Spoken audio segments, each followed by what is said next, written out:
உங்களை இறைவன் பாதத்திலே ஒப்படைத்து விடுங்க. கிரகங்கள் எப்படியோ இருந்துவிட்டு போகிறது. கிரகங்கள் எவ்வாறு செயல்பட்டோ போய்விட்டு போகிறது. அதை பற்றியெல்லாம் கவலை இல்லை. இந்த பார், உன் கையில் உன் காலில் என் வாழ்க்கையை சரணடைஞ்சிட்டேன்.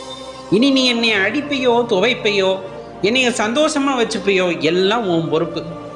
நீ என்ன பண்ணாலும் நான் அப்படியே ஏற்றுக்கிட்டு போகிறேன்னு வாழ்க்கையில் நினச்சி பாருங்க. அந்த வாழ்க்கை வித்தியாசமான வாழ்க்கையாக இருக்கும். நீங்கள் நினச்சி பார்க்க முடியாத அளவுக்கான வாழ்க்கையாக அது இருக்கும். அப்படின்னா அதில் மாற்று கருத்தே வேண்டாம். சிவம் அன்புமயமானது.